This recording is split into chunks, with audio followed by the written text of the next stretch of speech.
Hello friends, मैं आपका welcome करती हूँ अपने यूट्यूब चैनल पर जो वृद्धि के नाम से है। ये हमारी आठवीं वीडियो है। 8th नंबर की वीडियो है ये हमारी। और देखिए, मैंने साइड में इसका टाइटल वगैरह लिख दिया है ताकि आपको इसको पढ़ने में दिक्कत ना हो।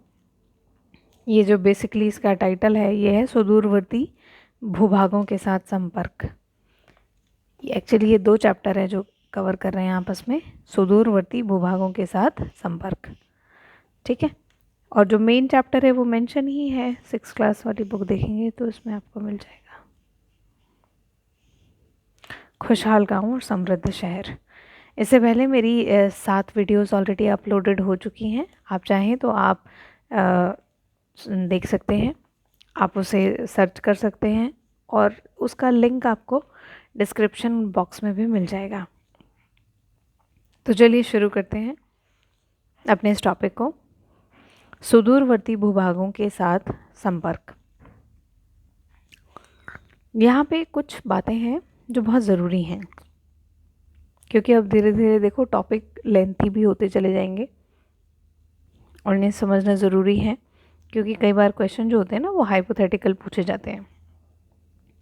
तो इसी चीज़ को लेकर थोड़ा सा समझते हैं। देखिए, ये बात बहुत शुरू से लेते हैं। ये बात हड़प्पा सभ्यता, मोहनजोदाड़ो की सभ्यता के साथ की है। हम ये देखते हैं कि धीरे धीरे समाज में ड्रास्टिक चेंजेस आ रहे हैं, मतलब बहुत बड़े बदलाव आ रहे हैं।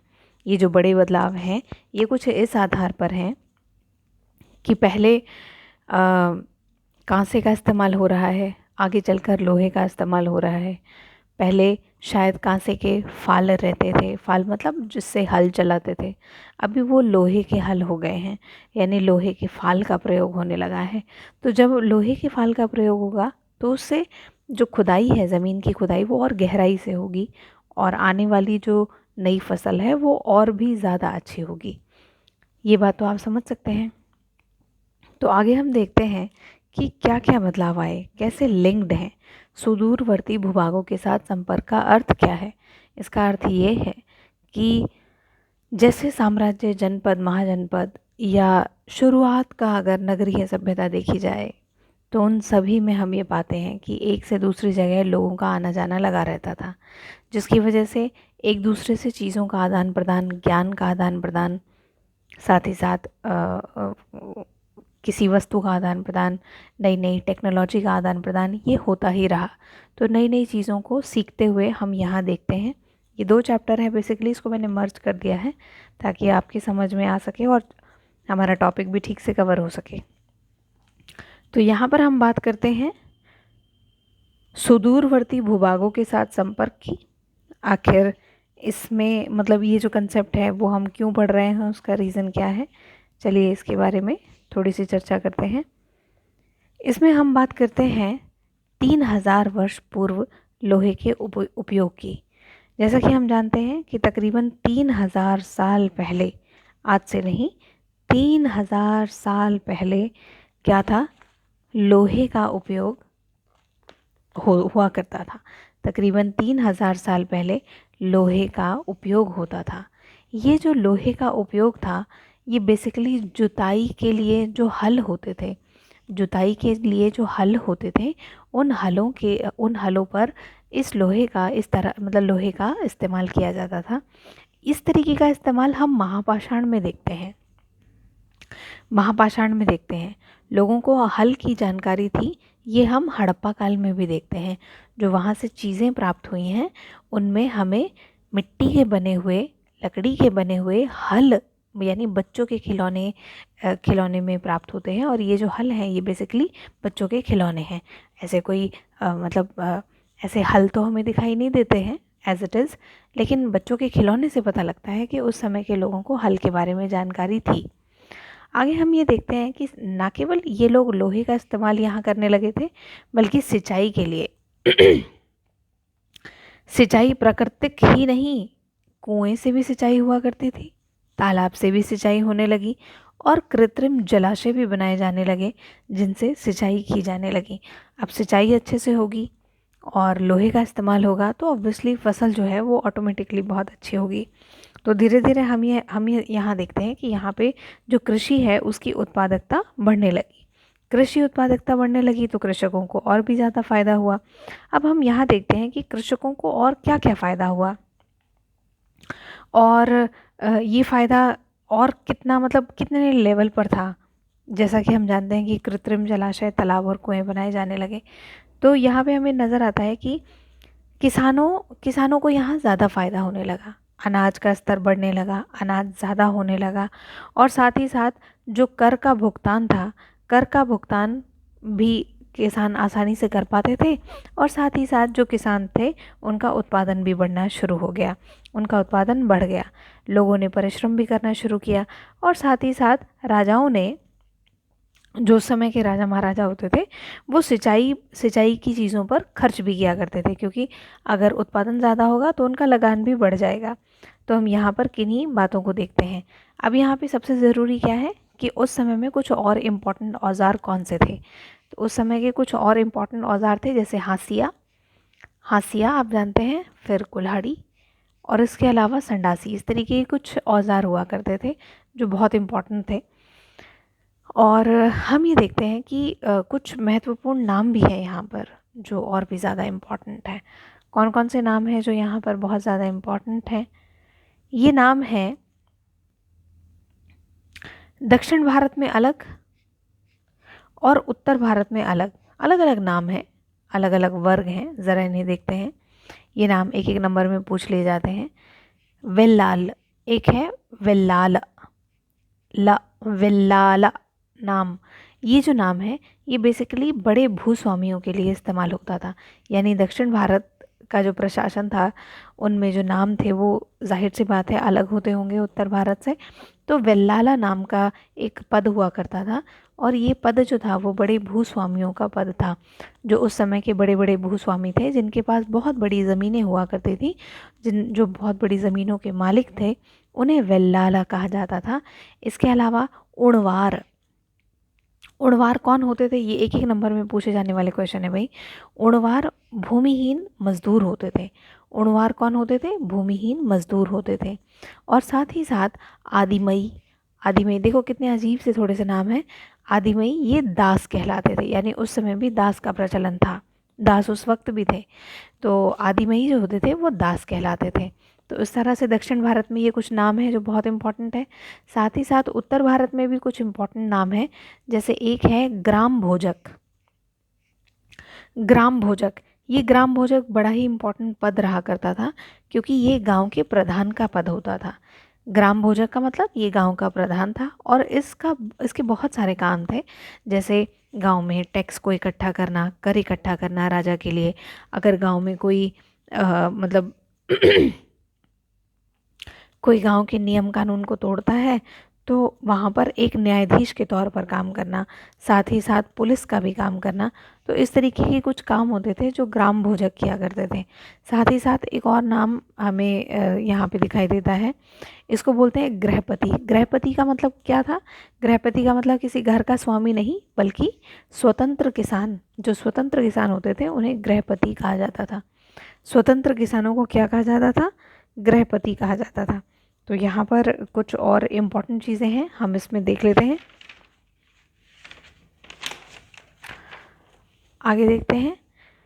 आगे है संगम साहित्य। अब ये संगम साहित्य क्या था, चलिए इसे देखते हैं।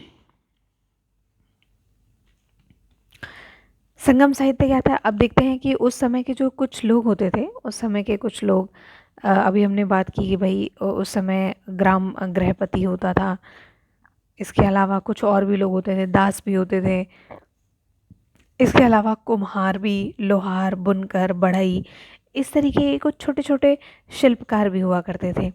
तो हम देखते हैं यहाँ पर कि संगम साहित्य, संगम साहित्य ये वो समय था, संगम साहित्य की जो रचनाएं थी वो तकरीबन 2300 साल पहले की गई थी। संगम साहित्य की जो रचनाएं थी वो तकरीबन 2300 साल पहले की गई थी। संगम साहित्य इतना इम्पोर्टेंट क्यों है? इसलिए इम्पोर्टेंट है क्योंकि मदुरै, जानते हैं दक्षिण का एरिया है, मदुरै के जो कवि सम्मेलन हुआ करते थे उनमें इन साहित्यों का संकलन किया जाता था। मदुरै में जो कवि सम्मेलन होते थे, कवि जो होते थे, जहाँ बहुत सारे कवि आपस में बैठे हुए हैं और वहाँ पर अपनी कविताओं को सुना रहे हैं, तो ऐसे में मदुरै में जो कवि सम्मेलन होता था, उस कवि सम्मेलन में संगम साहित्य को संकलित किया जाता था। मतलब यहाँ पे जो प्राचीनतम कथाएं हैं, जो संगम साहित्य कहलाती थी, प्राचीनतम रचनाएं थी, उन्हें यहाँ पर संकलित किया जाता था। और जो भी मतलब गांव के जो तमिल नाम होते थे, जो गांव के लोग हैं या गांव के कुछ नगर हैं जिनके तमिल नाम थे, उनका यहाँ पे वर्णन मिलता है। यानी संगम साहित्य में ऐसी चीज़ों का वर्णन मिलता है जो दक्षिण से संबंधित थे। अब हम यहाँ देखते हैं कि और भी बहुत सारी चीज़ें थी जो हमें बताती हैं कि भाई लोगों के अंदर निरंतर परिवर्तन आ रहे थे। जैसे अभी हमने यहाँ दक्षिण के बारे में देखा, इसके अलावा हमने लोहे की खोज के बारे में देखा कि लोहे से क्या क्या परिवर्तन हो रहे हैं। कृत्रिम सिंचाई, ये भी एक नई ही खोज थी कि कृत्रिम सिंचाई का काम करना शुरू किया, जिससे अनाज में वृद्धि होने लगी। उसी तरह से शहरों में वलय कूप बनाए जाने लगे। ये वलय कूप क्या थे? ये वलय कूप का मतलब, शहरों में कूप का मतलब तो समझते ही हैं, कूप का मतलब होता है कुआं। तो इस तरह से एक वलय कूप बनाए जाने लगे। ये कुआं हुआ करता था बेसिकली, और ये लोगों के घरों में होता था। ये कुआं जो था वो लोगों के घरों में हुआ करता था, और इसका इस्तेमाल या तो गुसल खाने के तौर पर हो जाता था या तो कूड़ेदान के तौर पर होता था। लेकिन ये बेसिकली घर के अंदर हुआ करता था। घर के अंदर वलय कूप जो थे, वलय का मतलब ये गोल गोल गोल गोल, वलय कूप ये घर के अंदर ही बनाए जाते थे। आगे हम देखते हैं कि कुछ जैसे कुछ कहानियाँ थीं, जैसे जातक कथाओं से संबंधित कुछ कहानियाँ थीं, कुछ यात्राओं के विवरण थे, कुछ मूर्ति कलाएँ थीं। ये सारी की सारी चीज़ें बहुत आम लोगों में अब धीरे धीरे प्रचलित होने लगी। जैसे जो बौद्ध भिक्षुण थे, भिक्षुण और भिक्षुणियाँ थीं, उनकी कहानियाँ या जातक कहानियाँ, इन सब में लोगों को ये समझाया गया कि गरीब व्यक्ति किस प्रकार धीरे धीरे धनवान बन जाता है। मतलब लोगों के अंदर एक आकांक्षाएं जन्म लेने लगी कि अगर वो गरीब हैं तो भी अगर वो चाहें, मेहनत करें, तो वो धीरे धीरे धनवान बन सकते हैं। अब आप ये देख पा रहे हैं कि धीरे धीरे सारे के सारे प्रारूप धनवान बनने के ही तो हैं। जैसे कृषक थे, कृषकों का अनाज बढ़ना शुरू हुआ, वो राजा को टैक्स दे पा रहे हैं, उनके पास धन की प्राप्ति हो रही है, उनका धन पहले से बढ़ रहा है क्योंकि चीज़ें उनके साथ पॉजिटिव हो रही हैं। आगे चल के हम ये देखते हैं कि जो प्राचीन नगर हैं उनके जीवन के बारे में भी कुछ पता चलता है। जैसे बहुत सारे जो मूर्तिकार थे, बहुत सारे मूर्तिकार हुआ करते थे। ये मूर्तिकार एक अजीब से काम करते थे। बहुत सारे मूर्तिकार थे, अजीब से काम करते थे। कैसे काम करते थे? जैसे अब वो राजाओं की कहानियाँ ही नहीं बना रहे हैं, अब वो जंगलों की कहानियाँ मूर्तियों में संकलित कर रहे हैं। यानी जंगलों की घटनाओं को बड़े कलात्मक ढंग से मूर्तियों पर उकेर रहे हैं। साथ ही साथ इमारतों में खम्भों का चित्र आता है। साथ ही साथ माना कि कोई प्रवेश द्वार है, कोई इस तरीके का प्रवेश द्वार है, तो प्रवेश द्वार को सजाया हुआ दिखाया जाता है। ये सब चित्रकारी का एक नज़रिया, मतलब चित्रकारी शिल्पकारों का एक डिफरेंट आयाम बन गया। अब वो सिर्फ राजा महाराजाओं के लिए ही नहीं, बल्कि आम जनता के लिए भी, आम जनता के लोग भी उनकी चित्रकारिता में, उनकी शिल्पकारिता में शामिल होने लगे। आगे हम देखते हैं एक अज्ञात यूनानी नाविक है। यहाँ पर एक अज्ञात जो नाविक है, यूनानी नाविक, उन्होंने कुछ लिखा है। क्या लिखा है? उन्होंने लिखा, एक अज्ञात यूनानी नाविक ने क्या लिखा? उसने लिखा कि समुद्र से आने वाले, मतलब जो समुद्र है, अज्ञात यूनानी नाविक लिखता है कि जो समुद्र है, अब यहाँ पर ये देखो, मैंने यहाँ पर इंडिया का मैप बनाया है, आधा है, पश्चिमी हिस्सा है। तो यहाँ पर उसने बताया कि जो समुद्र से आने वाले जो बेरी गाज़ा की संकरी खाड़ी है, बेरी गाज़ा मतलब ये देखो, बेरी गाज़ा कौन सा एरिया है भाई? लोथल। कौन सा एरिया है ये? लोथल, ठीक है ना। तो इसको बेरी गाज़ा कहा जाता था यूनान में। तो बेरी गाज़ा की जो संकरी सी खाड़ियाँ हैं, संकरी सी खाड़ी, यहाँ पे नाव चला पाना बहुत मुश्किल है। तो नाव चला पाना मुश्किल है, लेकिन नाव यहाँ चलाई जाती है। कौन चलाता है नाव? जो राजा के कुशल नाविक होते थे। राजा के कुशल नाविक यहाँ पर नाव चलाते थे।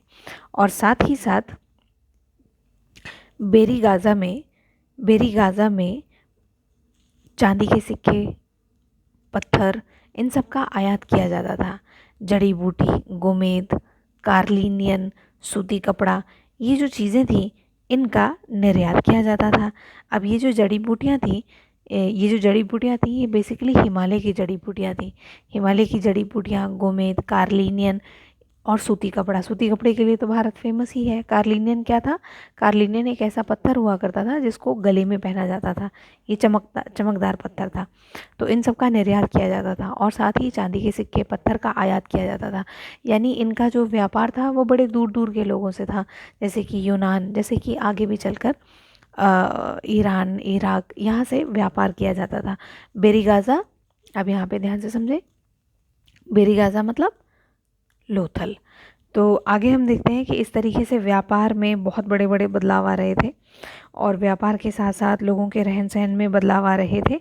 और लोगों के रहन सहन में जैसे कि हम ये समझ सकते हैं कि ज़्यादातर लोग जो महलों में रहते हैं और साथ ही साथ कुछ ऐसे घर भी थे जो कच्ची मिट्टी के हुआ करते थे, लेकिन कच्ची मिट्टी के घर वगैरह ये सब तो नहीं मिलते हैं, इनके अवशेष तो प्राप्त नहीं होते हैं।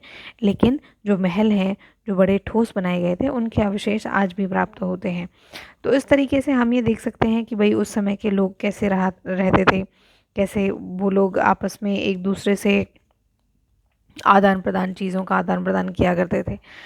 तो यहाँ पर हम ये चीज़ें समझ में आती है। तो यहाँ पे देखो, ये तकरीबन 1 मार्क्स में पूछा जा सकता है कि भाई बेरीगाज़ा किसके अनुसार कौन कहता था, बेरीगाज़ा क्या है और किन किन चीज़ों का इस्तेमाल किया जाता था। बेसिकली कार्लिनियन पत्थर के बारे में पूछा जा सकता है, तो ये ऑलरेडी मैं डिस्कस कर चुकी हूँ। आगे हम देखते हैं आहत सिक्के के बारे में। अब ये भी बड़े फेमस है भाई आहत सिक्के, क्योंकि लेन देन का एक ज़रिया बन गया था। तो लेन देन के ज़रिए में सबसे ज़्यादा इम्पॉर्टेंट थे आहत सिक्के। अब ये आहत सिक्के होते क्या हैं? ये जो आहत सिक्के थे ये इसलिए इतने ज़्यादा इम्पॉर्टेंट थे, ये तकरीबन 500 साल चले होंगे, यानी 500 साल तक इनका इस्तेमाल किया जाता रहा था। 500 साल तक इनका इस्तेमाल किया जाता रहा। ये जो सिक्के थे ये सोने और चांदी दोनों के होते थे। ये आहत सिक्के, इन पर अक्सर इनको इम्प्रिंट करके बनाया जाता था, यानी इन पर आहत करके इन पर कोई इम्प्रिंट कर दिया जाता था, जिसकी वजह से धातु में आकृतियाँ उकेर जाती थी, धातु में आकृतियाँ उभर जाती थी। इसलिए इन्हें आहत सिक्के कहा जाता था, क्योंकि जो धातु होते थे उन पर आहत करके इन सिक्कों को बनाया जाता था, इसलिए इन्हें आहत सिक्के कहा जाता था। तो आहत सिक्के तकरीबन उस समाज में तकरीबन 500 साल तक चलते रहे। आहत सिक्के जो लेन देन का एक उचित माध्यम बने रहे। आगे हम ये देखते हैं कि उस समय कुछ नगर थे, वो नगर बड़े ही इम्पोर्टेंट थे। किस प्रकार के नगर थे, ज़रा हम उसके बारे में जानेंगे। एक नगर की चर्चा हम यहाँ पर करते हैं और उस नगर का नाम था मथुरा। मथुरा, उस समय मथुरा बड़ा फेमस था। क्यों फेमस था? ये तकरीबन आज से 2500 साल पहले की बात है कि मथुरा उस समय बहुत फेमस था। मथुरा इसलिए भी फेमस था क्योंकि ये यातायात के मार्ग पर था। मतलब जो रास्ता आगे मध्य एशिया की तरफ जाता है, ईरान इराक की तरफ जाता है, अफ़गानिस्तान पाकिस्तान से होते हुए आगे की तरफ रास्ता जाता है, उस रास्ते में ये एक एरिया पड़ता था मथुरा, जहाँ से यातायात के मार्ग पर था। इसलिए ये एरिया बड़ा ही इम्पोर्टेंट था। आगे चल के क्या था, 2000 साल पहले, देखिए यहाँ पे देखिए 2500 वर्ष पूर्व यातायात के मार्ग पर था, लेकिन उसके ठीक 500 साल पहले यानी तकरीबन 2000 वर्ष पूर्व, 2000 साल पहले की बात है, ये कुषाणों की राजधानी भी बना। ये कुषाणों की राजधानी था, यानी कुषाणों ने मथुरा तक शासन किया था। ये कुषाणों की राजधानी बना और आगे चलकर ये पूर्व से उत्तर पश्चिम जाने का एक रास्ता होता था। पूर्व से उत्तर पश्चिम जाने का रास्ता था। ये देखो मैं इसको ऐसे बना देती हूँ, ये पूर्व से उत्तर पश्चिम जाने का रास्ता या उत्तर पश्चिम से पूर्व तक आने का रास्ता था, और साथ ही ये उत्तर से दक्षिण आने का रास्ता था, ये उत्तर से दक्षिण आने का रास्ता था। तो इसलिए मथुरा बहुत ज़्यादा फेमस था। साथ ही साथ मथुरा इसलिए भी फेमस था क्योंकि यहाँ पर ये दूसरों की राजधानी, मतलब एक विदेशियों की राजधानी रहा। साथ ही साथ यहाँ पर बेहतरीन किस्म की मूर्तियाँ बनाई जाती थीं, ये मूर्तियों के लिए बहुत फेमस था। दूसरा, हम जानते हैं मथुरा जो था वो धर्म का एक केंद्र भी था, मथुरा एक धार्मिक केंद्र था। साथ ही साथ मूर्तियों पर अभिलेख लिखे जाते थे। कोई राजा है तो वो अपने संदेश, वो अपने बारे में मूर्तियों पर लिखता था, मूर्तियों पर उकेरा जाता था। और ये बेसिकली जो अभिलेख होते थे, ज़्यादातर मूर्तियों पर जो अभिलेख लिखे जाते थे, ये अभिलेख दान दिए जाने वाले लोगों के होते थे। वो लोग जो दान देते थे उनके नाम पर कोई मूर्ति बनाई जाती थी और उनका नाम उस मूर्ति पर लिख दिया जाता था। तो इस तरह से मंदिर और मठ को जो भी दान दिया जाता था, उस दान दिए जाने वाले इंसान का नाम पर्टिकुलर मूर्ति पर वर्णित है। तो ये भी चीज़ें हमें मथुरा में देखने को मिलती हैं। देखो ये भी 1 मार्क्स में पूछा जाने वाला क्वेश्चन है। दूसरा है लोहार, साथ ही साथ सुनार, बुनकर, टोकरी बनाने वाले, इन सभी का उल्लेख मथुरा में है। साथ ही इत्र बनाने वाले, ये भी बहुत इंपॉर्टेंट है, 1 मार्क्स में पूछा जा सकता है।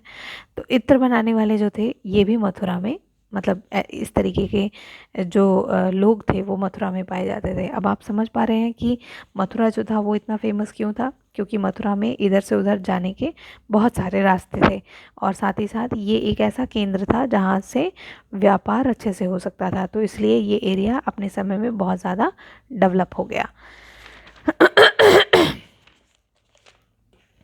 आगे हम देखते हैं कि इसके अलावा कुछ पात्र भी हमें प्राप्त होते हैं। किस तरीके के पात्र? ये काले चमकीले पात्र हैं, ये उत्तरी क्षेत्र से प्राप्त हैं और काले चमकीले पात्र हैं, ये काले रंग के कुछ चमकीले चमकीले से पात्र हैं, ये हमें प्राप्त होते हैं। साथ ही साथ वाराणसी और मदुरै, ये देखो मदुरै दक्षिण में है, वाराणसी उत्तर प्रदेश में है, ये दोनों ही क्षेत्र जो थे वो वस्त्र का केंद्र रहे, यहाँ पे वस्त्र बनाए जाते थे। साथ ही साथ कुछ व्यापारी गण थे जो संघ बनाते थे, संघ के बारे में हम जानते ही हैं पहले। इन संघों को श्रेणी कहा जाता था। क्या कहा जाता था? श्रेणी कहा जाता था। और ये जो श्रेणी थी ये बैंकों के रूप में काम करती थी। 1 मार्क्स में पूछा जा सकता है, इसलिए बहुत फोकस करें। जो श्रेणी थी वो बैंकों के रूप में काम करती थी। साथ ही साथ अरिकमेणु, अरिकमेणु कहाँ पर है भाई? अरिकमेणु है पांडिचेरी में। कहाँ पर है? पांडिचेरी में। ठीक है, तो अरिकमेणु ये एक महत्वपूर्ण पत्तन यानी बंदरगाह हुआ करता था। अरिकमेणु एक महत्वपूर्ण पत्तन था। इस पत्तन में एम्फोरा के बर्तन भी मिले हैं, यहाँ पे एम्फोरा के बर्तन भी प्राप्त हुए हैं। इतना महत्वपूर्ण ये पत्तन हुआ करता था अरिकमेणु, क्योंकि यहाँ पर एम्फोरा के बर्तन प्राप्त हुए हैं। और साथ ही साथ एम्फोरा के बर्तन तो प्राप्त ही हुए हैं, साथ ही साथ यहाँ पर एरेंटाइन, एरेंटाइन ये एक मोहर होती थी। एरेंटाइन एक खास किस्म की मोहर हुआ करती थी, और इस मोहर पर लाल चमकदार पात्र मिलते हैं, मतलब लाल चमकदार एक मतलब कुछ पात्र मिलते हैं। और इस मोहर को गीली मिट्टी के सांचे से गीली मिट्टी के सांचे के द्वारा लगाया जाता था, ताकि एक बार मोहर लग जाती थी तो इसका मतलब कि उसे एक स्थान से दूसरे स्थान पर लेकर जाया जा सकता है। साथ ही साथ इसमें और भी एक सबसे बड़ी बात है, और वो ये है कि ऐसे ऐसे पात्र मिले हैं, ऐसे ऐसे बर्तन प्राप्त हुए हैं जैसे रोम में मिले हैं। जैसे ऐसे ऐसे बर्तन यहाँ प्राप्त हुए हैं जो रोम से भी प्राप्त हुए हैं। इसका मतलब ये है कि शायद अरिकमेणु से रोम के बीच में कोई आपसी व्यापारिक संबंध रहे होंगे। साथ ही साथ अरिकमेणु में तमिल ब्राह्मी लिपि अभिलेख भी प्राप्त हुए थे। अब देखो ब्राह्मी लिपि के बारे में तो पता है, ब्राह्मी लिपि बेसिकली उत्तर भारत में सबसे ज़्यादा प्रचलित थी। साथ ही साथ तमिल, जिसमें तमिल के शब्दों को मेंशन किया गया है, वो कहलाई तमिल ब्राह्मी लिपि। तो तमिल ब्राह्मी लिपि के अभिलेख भी हमें अरिकमेणु से प्राप्त हैं।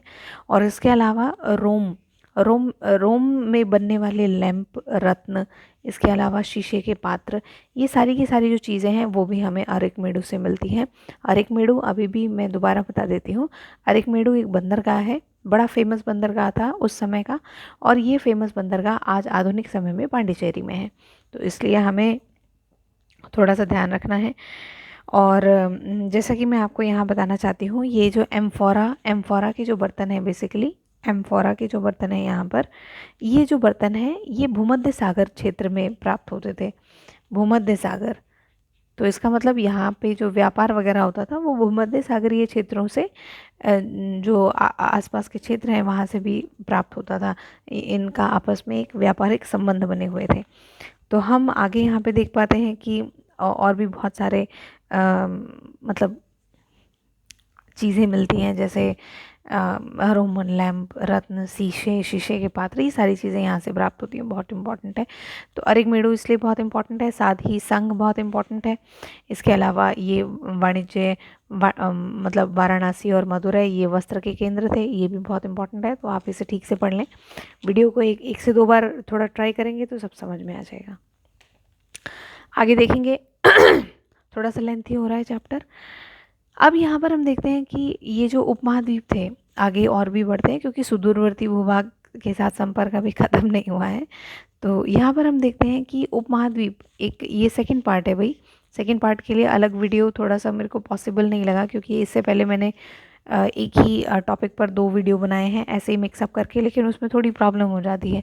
इसलिए मुझे लगा कि मैं इसे आज ऐसे ही फिनिश कर देते हैं, एक साथ ही फिनिश कर देते हैं तो ज़्यादा अच्छे से समझ में आएगा। तो व्यापार, राज्य और तीर्थयात्री ये भी इसी में शामिल हैं। ये भी सुदूरवर्ती भूभाग के साथ संपर्क, यानी इसी टॉपिक का ये नेक्स्ट चैप्टर है, इसको ठीक से समझें। उपमहाद्वीप के दक्षिणी भाग में, अब ये जो दक्षिण वाला भाग है, दक्षिण मतलब दक्षिणी भारत, उपमहाद्वीप का जो दक्षिणी भारत है हम जानते हैं वो एक तटीय प्रदेश भी है। यानी देखो यहाँ पे मैंने इसको ड्रॉ किया है, ये तटीय प्रदेश भी है, कोस्टल एरिया है। यहाँ पर क्या होता था, संगम मोविंदर, संगम साहित्य के बारे में अभी डिस्कस किया है मैंने। तो संगम मोविंदर एक शब्द मिलता है, ये तमिल भाषी शब्द है, और इस शब्द में ये एक कविता है। कविता मतलब कविता में संगम मोवेंद्र नाम का एक शब्द मिला है, ये एक तमिल शब्द है। इस शब्द का मीनिंग है 3 मुखिया। 3 मुखिया का क्या अर्थ है? 3 मुखिया का अर्थ है कि उस समय चेर, दक्षिण भारत में चेर, चोल और पांड्य का शासन होता था। चेर, चोल, पांड्य ये उस समय के राजवंश थे, और जिनका वर्णन हमें तमिल शब्द के आधार पर संगम मोवेंद्र में मिलता है।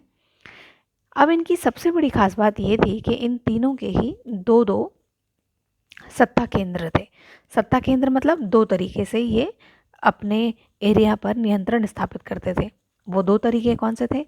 एक तरीका था इनका पत्तन, यानी इन सभी के पत्तन यानी कोस्टल एरिया, तटीय प्रदेश भी होते थे, और साथ ही साथ इनके अंदरूनी भाग भी होते थे।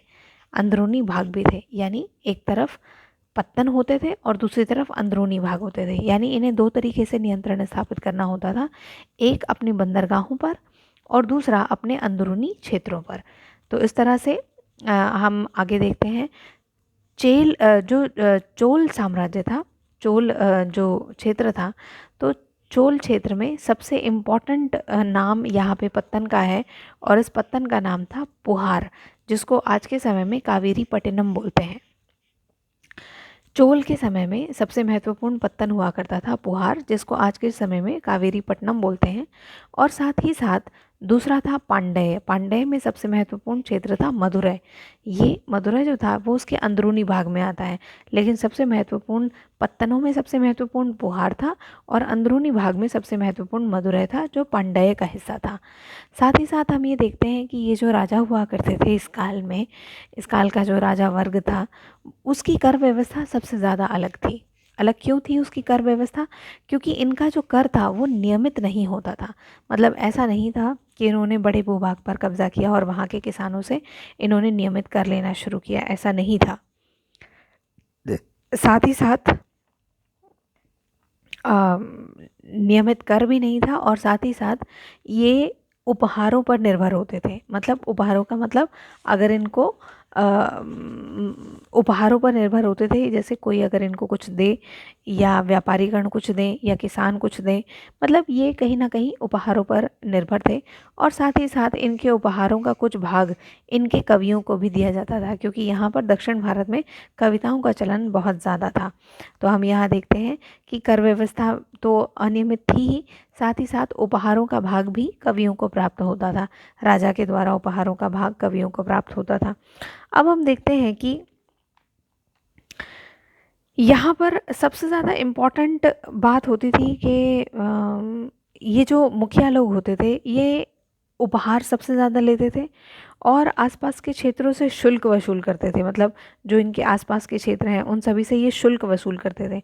साथ ही साथ बहुत सारे सैनिक अभियानों पर निकल जाते थे अपने क्षेत्र का विस्तार करने के लिए, और कुछ धन को अपने पास रख लेते थे, और कुछ धन जो होता था वो कवियों में बांट देते थे, नाते रिश्तेदारों में बांट देते थे, और लोगों को दे देते थे।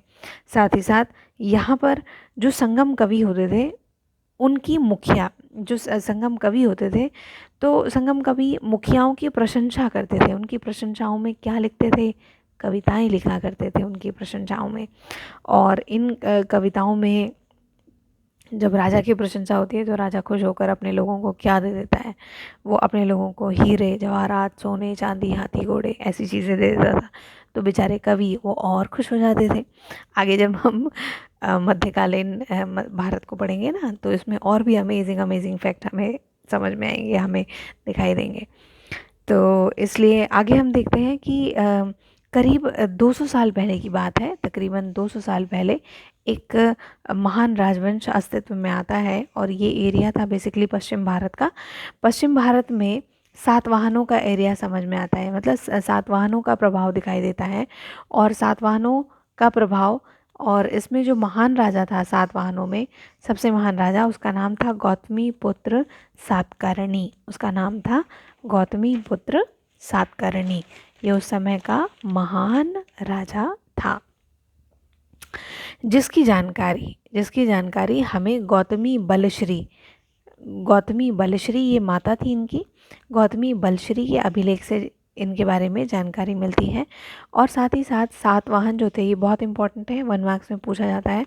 सातवाहनों को दक्षिणापथ का स्वामी भी कहा जाता है। जो सातवाहन है उन्हें दक्षिणापथ का स्वामी भी कहा जाता था। सातवाहनों को दक्षिणापथ का स्वामी भी कहा जाता था। कई बार अगर इस वीडियो को आप देखेंगे तो आपको समझ में आ जाएगा। इसके अलावा सबसे ज़्यादा इम्पॉर्टेंट क्या था इस काल में? इस काल में सबसे ज़्यादा इम्पॉर्टेंट ये था कि रेशम मार्ग, क्योंकि चीन के द्वारा रेशम का आविष्कार किया जा चुका था। तकरीबन 7,000 साल वर्ष पूर्व ही चीन में आविष्कार किया जा चुका था। किसका? रेशम बनाने का, रेशम का कपड़ा बनाने का आविष्कार किया जा चुका था। तो यहाँ पर हम देखते हैं कि जब यह आविष्कार किया गया तो साथ ही साथ, क्योंकि चीनी लोगों ने इस आविष्कार को बाकी दुनिया के लोगों से छुपा कर रखा, लेकिन व्यापार में तो वो इसे आगे बढ़ाते ही थे, तो उनका व्यापार होता था। तो चीन अपना व्यापार करते थे बेसिकली पश्चिम एशिया के साथ, ईरान के साथ ये अपना व्यापार करते थे।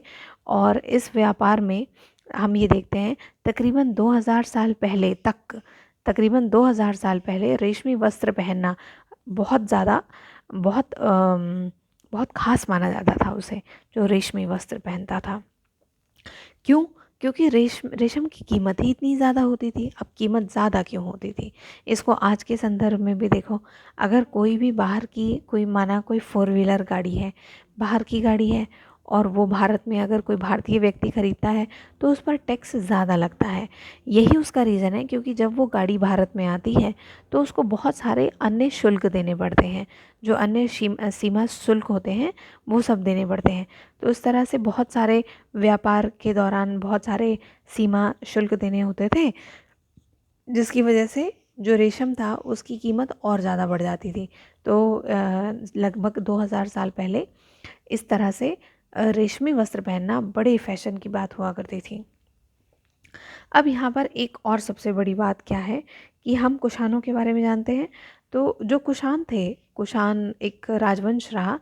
कुषाण जो सिल्क रास्ते पर इन्होंने कब्जा किया। कुषाण एक बहुत महान राजवंश रहा है। एक्चुअली ये हमारे भारत का हिस्सा नहीं थे, लेकिन इन्होंने सिल्क यानी सिल्क रूट पर बहुत ज़्यादा कब्ज़ा बनाया। सिल्क रूट पर इन्होंने पूरा कब्ज़ा बनाया। और एक वक्त वो भी था जब कुषाण जो थे उन्होंने मथुरा पर भी कब्ज़ा किया। मतलब मथुरा उनका केंद्र हुआ करता था। कुषाणों का जो केंद्र था वो मथुरा हुआ करता था। अब यहाँ पर देखो, मैंने यहाँ पे दो चीज़ें ड्रॉ की हैं। एक है मध्य एशिया, मध्य एशिया और पश्चिम एशिया, सॉरी पश्चिम भारत, मध्य एशिया और पश्चिम भारत। तो मध्य एशिया में Peshawar, Peshawar it's also the name of place, ये एक मतलब स्थान है। और ये जो था ये भी केंद्र था कुषाणों का। दूसरा पश्चिम भारत, पश्चिम भारत में था मथुरा। अभी हमें समझ में आएगा जब हमने थोड़ी देर पहले मथुरा के बारे में पढ़ा कि मथुरा इतना फेमस क्यों था। तो मथुरा इतना फेमस इसीलिए था क्योंकि जो पश्चिम भारत में मथुरा केंद्र बन गया था। वहाँ से मथुरा से ईस्ट और मथुरा से पूर्व दिशा में और पूर्व दिशा के आगे वाले क्षेत्रों में यानी उत्तर पश्चिम की तरफ जाने का एक मार्ग हुआ करता था। तो इस तरह से ये दो केंद्र थे जो कुषाणों के महत्वपूर्ण केंद्र हुआ करते थे, क्योंकि उस समय में जो कुषाण थे उन्होंने सिल्क रूट पर अपना कब्जा स्थापित कर लिया था। आगे हम ये देखते हैं कि ये जो कुषाण थे, कुषाण ही एक ऐसे महान राजा हुए जिन्होंने सबसे पहले सोने के सिक्के चलाए, यानी जिन्होंने सबसे पहले सोने के सिक्के जारी किए। अब सबसे बड़ी बात ये थी, ये जो सोने के कॉइन्स होते थे, सोने के सिक्के, ये सिल्क रूट पर ही चला करते थे और ये कुषाणों ने जारी किए थे। और इनका यूज़ जो था, इनका प्रयोग वो सिल्क रास्ते पर ही हुआ करता था। सिल्क रास्ते पर इनका इस्तेमाल होता था, यानी व्यापारियों द्वारा इसका इस्तेमाल सिल्क रास्ते पर किया जाता था। कुषाणों का एक महान प्रतापी राजा था और उस राजा का नाम था कनिष्क। कनिष्क के समय में बहुत बड़े बड़े बदलाव आ रहे हैं। कनिष्क ये कुषाणों का प्रतापी राजा था और साथ ही साथ कनिष्क के समय में ही, क्योंकि ये एक महान राजा था, कनिष्क के समय में बुद्ध चरित, जिन्होंने बुद्ध के चरित्र को लिखा है, बुद्ध चरित्र के रचनाकार अश्वघोष, ये इनके दरबार में रहा करते थे। बुद्ध चरित्र की रचना कनिष्क के काल में ही हुई और इसके रचनाकार थे, बुद्ध चरित्र के रचनाकार कौन थे? अश्वघोष। ये 1 मार्क्स में पूछा जाने वाला क्वेश्चन है। आगे है कनिष्क। कनिष्क के समय में सबसे ज़्यादा जो लेख थे वो संस्कृत में लिखे गए। अब ये भी एक बहुत ज़्यादा इम्पॉर्टेंट बात है, क्योंकि संस्कृत भाषा यहाँ तक बहुत अच्छे से फैली हुई है, यानी संस्कृत भाषा में बहुत ज़्यादा लेख लिखे गए कनिष्क के काल में। ये भी 1 मार्क्स में पूछा जाने वाला क्वेश्चन है, इसलिए आप इसको 2 या 3 बार इस वीडियो को रिपीट करें। साथ ही साथ जो महायान है, महायान विकसित हुआ, ये भी कनिष्क के काल में ही विकसित हुआ। यानी कनिष्क के काल में महायान विकसित हुआ, जो जैन धर्म का था। जैन धर्म में महायान, हीनयान, यानी महायान का जो रूप है, स्वरूप है, उसका विकास वो कनिष्क के समय में हुआ। और साथ ही साथ इस समय बुद्ध की प्रतिमा बनाई जाने लगी। यहाँ पर बुद्ध की प्रतिमा बनाई जाने लगी, जो बुद्ध थी उनकी प्रतिमा बनाई जाने लगी। इससे पहले बुद्ध के संकेत, जैसे संकेत मतलब जिस पीपल के पेड़ के नीचे बैठकर उन्हें ज्ञान प्राप्त हुआ, उस पीपल के पेड़ को सिंबॉलिक बनाकर, उसके संकेत बनाकर, संकेत के तौर पर बनाकर पीपल के पेड़ की मूर्तियां बना दी जाती थी। लेकिन अब ऐसा नहीं होने लगा। अब बुद्ध की प्रतिमाएं बनाई जाने लगी और उन्हें पूजा जाने लगा। साथ ही साथ ये जो प्रतिमाएं होती थी ये हमें मथुरा से प्राप्त हैं और साथ ही साथ तक्षशिला से प्राप्त हैं। तक्षशिला में एक फेमस विश्वविद्यालय भी था, तक्षशिला विश्वविद्यालय। और दूसरा हम ये देखते हैं कि बोधिसत्व। अब बोधिसत्व कौन होते थे भाई? वो जो बुद्ध के उपदेश इधर से उधर देते थे, जो एकांत में रहकर ध्यान करते थे। तो पहले क्या था? बोधिसत्व यानी जो बौद्ध धर्म को मानते थे, जो उनके अनुयायी थे, वो ज़्यादातर एकांत में ध्यान करते थे। लेकिन इस समय तक कनिष्क के काल में क्या हुआ? अब वो सांसारिक लोगों के बीच में आने लगे, सांसारिक लोगों के बीच में आने लगे, उपदेश देने लगे और अब धीरे धीरे इनकी पूजा होने लगी। यानी ये जो बोधिसत्व होते थे, जो अनुयायी होते थे, इनकी अब पूजा की जाने लगी। बस थोड़ा सा रह गया, अब ज़्यादा नहीं है। इसके अलावा बोधिसत्वों के लिए, यानी इनके अनुयायियों के लिए, इनके भिक्षुण भिक्षुणियों के लिए क्या किया जाता था, इनके लिए गुफाएं बनवाई जाती थी। मतलब अब कुछ धर्म कर्म के काम होने लगे।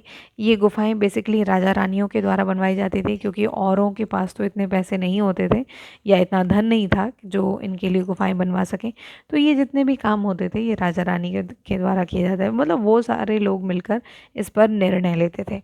साथ ही साथ हम ये देखते हैं कि ये जो गुफाएं होती थी ये प्राकृतिक भी होती थी, कई बार पहाड़ों को काट कर बनाई जाती थी, और कई बार कृत्रिम गुफाएं भी होती थी। तो ये जो गुफाएं थी ये बेसिकली जो पश्चिमी घाट है, देखो यहाँ पे स्पेशली यहाँ पे मेंशन किया गया है, ये जो पश्चिमी घाट है, पश्चिमी घाट, यहाँ इससे पहले हमने लोथल का जिक्र किया था। तो पश्चिमी घाट पर ये जो पश्चिमी घाट है, इस घाट के जो दर्रे होते थे, इन दर्रों पर इन गुफाओं को बनाया जाता था। इन दर्रों पर इन गुफाओं को बनाया जाता था, और इन दर्रों से तट और बंदरगाहों की सड़कें जाती थी। अब जब सड़कें जाती थी, बंदरगाहों की सड़कें जा रही हैं, वो रास्ता जा रहा है जो बंदरगाहों की तरफ जा रहा है, बीच में से सड़कें बनाई गई हैं। तो इसका फ़ायदा ये हुआ कि जितने व्यापारीगण होते थे वो भी यहाँ पर जाकर उनके उपदेशों को सुन पाते थे। यानी एक तरह से न केवल ये अनुयायियों के रहने का स्थान बना, बल्कि व्यापारियों का एक विश्राम स्थल भी बना। ठीक है, तो आई होप कि यहाँ तक ये बात समझ में आई होगी। थोड़ा सा आगे और देख लेते हैं। अब यहाँ पर है कि एक महत्वपूर्ण धर्म है, बौद्ध धर्म का ही हिस्सा है, उसका नाम है थेरवाद। ये भी क्वेश्चन पूछा गया था, आप इसको थोड़ा सा फोकस करेंगे तो आंसर करने में आसानी हो जाएगी। तो थेरवाद नाम का एक धर्म था, थेरवाद। ये धर्म बौद्ध धर्म का प्रारंभिक स्वरूप था। मैं इसको यहाँ पे लिख देती हूँ, प्रारंभिक स्वरूप था। थेरवाद जो था वो बौद्ध धर्म का ही एक प्रारंभिक स्वरूप था, लेकिन इसकी इम्पोर्टेंस भारत में इतनी नहीं थी जितनी ज़्यादा इसकी इम्पोर्टेंस श्रीलंका में, थाईलैंड में, इंडोनेशिया में और दक्षिण पूर्व एशिया में रही। कौन सा एरिया था ये? थेरवाद। ये प्रारंभिक स्वरूप था बौद्ध धर्म का। इसके अलावा आगे चल के बौद्ध धर्म जो था वो दक्षिण पूर्व म्यांमार तक भी फैला। आगे हम देखते हैं कि उस समय के जो तीर्थयात्री थे, तीर्थयात्री कौन कौन से तीर्थयात्री? चीनी तीर्थयात्री जो भारत आए थे, उसमें थे फाशियन यानी फाहिशियन, ये तकरीबन 1600 साल पहले आए। स्विंगसान, ये तकरीबन 1400 साल पहले। और इत्सिंग, और कौन? इत्सिंग, ये तकरीबन 1350 में मतलब ये सब समय समय पर इन्होंने भारत भ्रमण किया। और इनमें से जो ये स्वेनसांग थे ये तो बहुत ही ज़्यादा क्यूरियस थे नालंदा विश्वविद्यालय में पढ़ने के लिए, और इन्होंने कहा भी है कि नालंदा विश्वविद्यालय में एडमिशन लेना इतना आसान नहीं था। बहुत कठिन होता था नालंदा विश्वविद्यालय में एडमिशन लेना। और हुइंगसांग ने क्या किया, ये तकरीबन 600 से भी ज़्यादा इनके पास पांडुलिपियाँ थी, और इन पांडुलिपियों को इन्होंने अलग अलग घोड़े पर लाद कर ये चाइना लेकर चले गए, और पूरा जीवन इन्होंने इन पांडुलिपियों का ट्रांसलेशन करने में लगाया। मतलब बहुत वक्त लगाया कि ट्रांसलेशन करने में। तो इस तरह से हम ये देखते हैं कि ये जो सुदूरवर्ती यात्रा है इसमें कौन कौन से यात्री थे जिन्होंने भारत भ्रमण किया, और आगे चलकर वो इतने फेमस क्यों हुए, और भारत के बारे में उन्होंने क्या लिखा। यहाँ पर हम देखते हैं कि इस समय में कुछ भक्ति की भी शुरुआत हुई। भक्ति की शुरुआत में क्या, जैसे बौद्ध धर्म जैन धर्म फैल रहा है तो भक्ति की भी शुरुआत हुई। भगवत गीता, इसमें भगवत गीता जो ग्रंथ है उसको लिखा पढ़ा गया। साथ ही साथ मंदिर का और भी ज़्यादा विस्तार किया गया, मंदिरों को बनाया गया, और मंदिरों में सबसे ज़्यादा चित्रकला, स्थापत्य कला की शुरुआत की गई। मंदिरों में सबसे ज़्यादा चित्रकला, मतलब मंदिरों को चित्रित किया गया, मंदिरों में स्थापत्य कला का विकास किया गया। मतलब बहुत ज़्यादा बड़े विशाल मंदिर बनवाए गए, उसमें बहुत अद्भुत कारीगरी की गई, और साथ ही साथ भगवान को अलग अलग स्वरूपों में पूजा जाने लगा। इसमें सबसे ज़्यादा महत्वपूर्ण थे कि मध्य प्रदेश के एरंड से एक मूर्ति प्राप्त होती है, इसको भी ध्यान से समझें। मध्य प्रदेश के एरंड से एक मूर्ति प्राप्त होती है और ये मूर्ति जो है वो बेसिकली वराह रूप में है, यानी विष्णु के वराह रूप की एक मूर्ति प्राप्त होती है। विष्णु के वराह रूप की एक मूर्ति प्राप्त होती है। ऐसा माना जाता है कि पुराणों के अनुसार पृथ्वी को जल से डूबने से बचाने के लिए विष्णु ने वराह रूप धारण किया था और यहाँ पर पृथ्वी को एक स्त्री के रूप में दर्शाया गया था। तो यहाँ पर ये जो वराह मूर्ति है ये बहुत इंपॉर्टेंट है और बेसिकली मध्य प्रदेश के एरंड से प्राप्त है। तो यहाँ पर हम ये देखते हैं कि भक्ति की शुरुआत होने लगी, देवी देवताओं की पूजा होने लगी, शिव दुर्गा विष्णु जैसे देवी देवताओं की पूजा होने लगी। धीरे धीरे परंपरा एक माध्यम से बन गई। मतलब अब ये ज़रूरी नहीं है कि ब्राह्मण है तो वो ग्रंथ पढ़ेंगे तभी लोगों को पुण्य मिलेगा। अब लोग धीरे धीरे मंदिरों में जाने लगे, वो खुद भी पूजा करने लगे, यानी भक्ति मार्ग की चर्चा और आगे बढ़ गई और ये जन साधारण तक भी पहुंचने लग गई।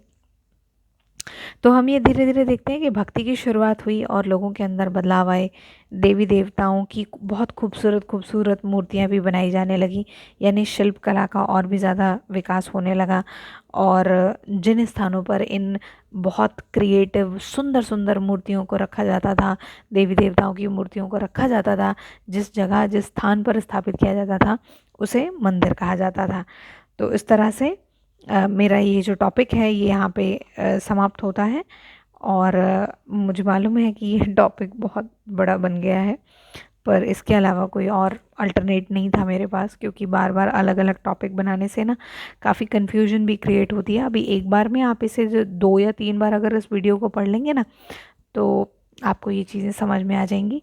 अगर आपको मेरी ये वीडियो अच्छी लगे तो प्लीज़ आप इसे लाइक करें, शेयर करें और सब्सक्राइब करें। Thank you so much.